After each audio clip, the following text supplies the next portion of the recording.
Hello everyone, my name is Susan Golder and I am the author of Once Around the Lake. It's my pleasure to introduce you to my story and to the splashy characters drawn by illustrator Dan Traynor. Meet young, boat-loving Odie and his frisky friend Max, who explore the coves and shores of their peaceful lake together.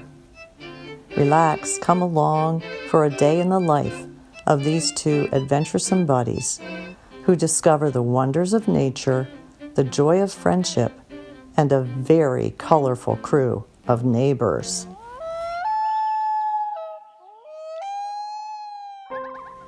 And so the story begins.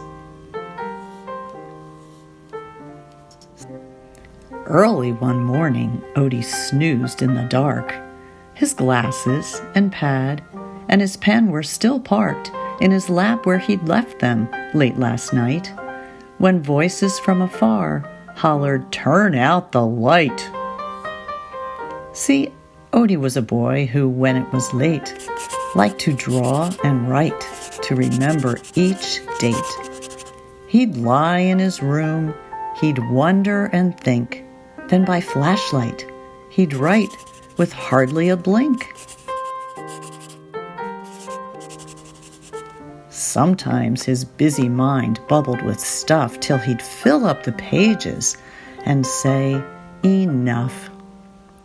Then colorful dreams that were happy and fun in the calm and the quiet of Odie's night spun. At the end of the bed lay his puppy dog Max, tangled in toys and unable to relax. At Odie's first stretch, he leaped and he hopped. This faithful friend Max he never forgot. A dog on a mission knows just what to do. Wake up, Odie. It's time to canoe. Though Odie might wish he could stay in his bed, Max brought his leash to be sure he'd be led. "Time's a-wastin'," the wags in his tail suggested. "Tonight, not today, is your turn to be resting." With a yawn and a stretch and a nod that was slow, Odie tossed and he turned, then got ready to go. "I can count on my Max," he jotted in a fog, "to make sure I don't live like a bump on a log."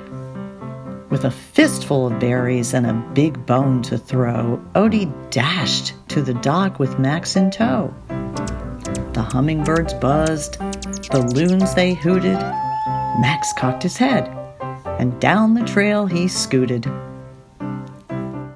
There was mist on the lake, an early bird's prize, a lingering fog as the sun began to rise, while shapes in the distance stayed blurry, not clear.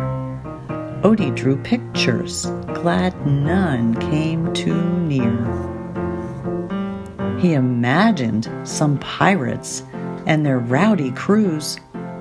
Max knew they were just fishermen and a goose or two tipping their hats with a hearty hello, or honking together as they looked to and fro. "A good morning to you," Max waved and he flapped, while Odie was ready with his paddle and pack. As he launched the canoe with his buddy and mate, Odie thought, "My skipper's the best on the lake." Ready to steer, Odie took to the stern.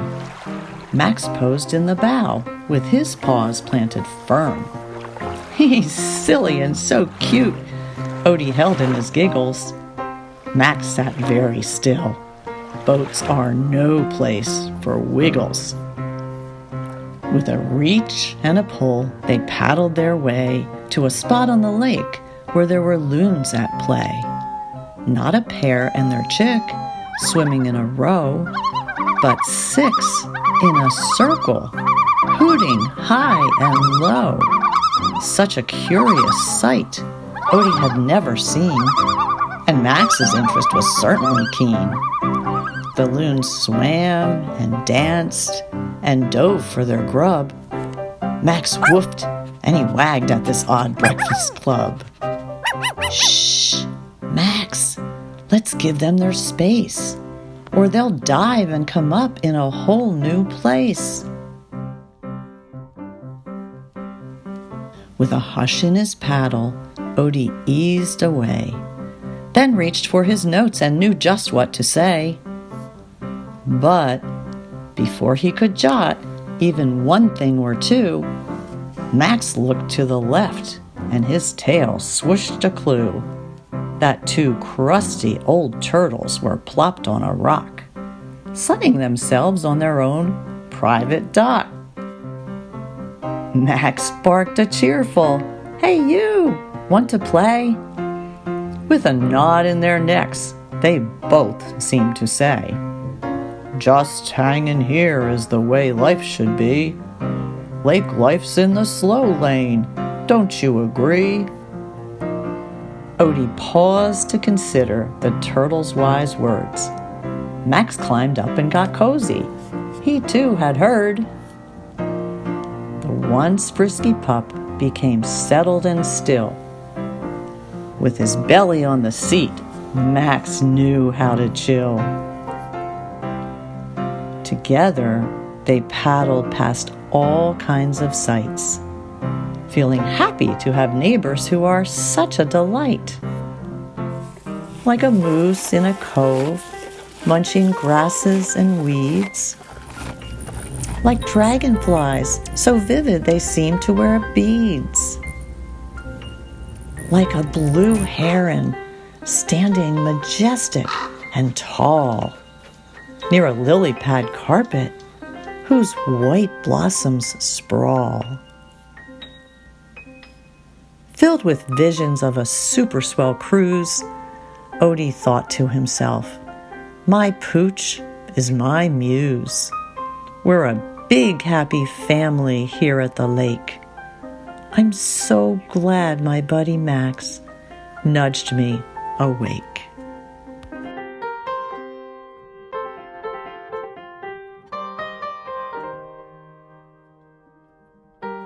I hope you enjoyed the story, creatively brought to life by one of my fellow lake lovers, T.S. Clay. Are you a keen observer of nature, like Odie and Max are? Do you sometimes slow down, like the turtles, so you can really take in your surroundings? Would you like to learn more about the neighbors of the lake?